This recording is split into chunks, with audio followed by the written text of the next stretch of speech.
Chairman لیاقت آباد town فراز حسیب نے کہا ہے کہ لوگوں کو بلدیاتی سہولتوں کی فراہمی کے ساتھ ساتھ نوجوانوں کی جسمانی نشوونما پر بھی خصوصی توجہ مرکوز ہے۔ چیئرمین لیاقت آباد ٹاؤن فراز حسیب کی جے آئی یوتھ ونگ کی جانب سے لیاقت آباد سپر لیگ کرکٹ ٹورنامنٹ میں جہاں انہوں نے شرکت کی تھی، وہیں فراز حسیب نے کرکٹ بال کو ہیٹ لگا کر فائنل میچ کا باقاعدہ افتتاح کیا۔ شاباش ہے۔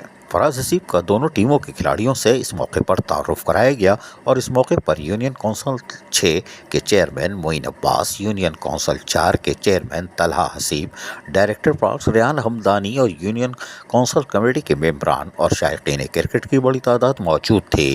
اس موقع پر چیئرمین لیاقت آباد ٹاؤن فراز حسیب نے خطاب کرتے ہوئے کہا کہ ہم بلدیاتی سہولتوں کی فراہمی کے ساتھ ساتھ تعلیم، صحت اور خصوصاً کھیل کود کے فروغ کے لیے اقدامات کر رہے ہیں، کیونکہ نوجوانوں کی جسمانی نشوونما ہماری ترجیحات میں شامل ہے تاکہ وہ صحت مند سرگرمیوں میں ہی قائم و دائم رہیں۔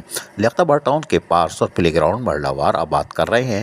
انہوں نے مزید کہا کہ حکومت سندھ کراچی میں ٹاؤن اور ضلع کی سطح پر اسپورٹس اکیڈمیاں قائم کرے جہاں نوجوانوں کو بین الاقوامی معیار کے کوچز کے ذریعے تربیت دی جائے اور ان کی صلاحیتوں کو نکھارا جا سکے تاکہ مستقبل میں یہ نوجوان کھلاڑی کرکٹ اور دوسرے کھیلوں میں دنیا بھر میں پاکستان کا نام روشن کریں۔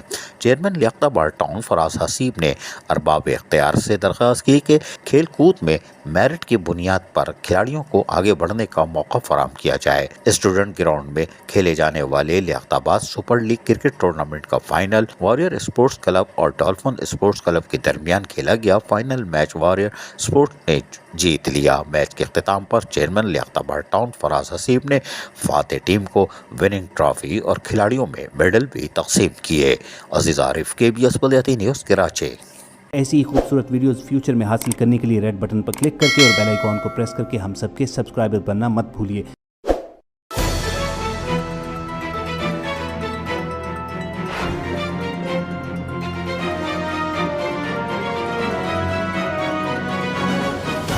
KBS بلدیاتی نیوز۔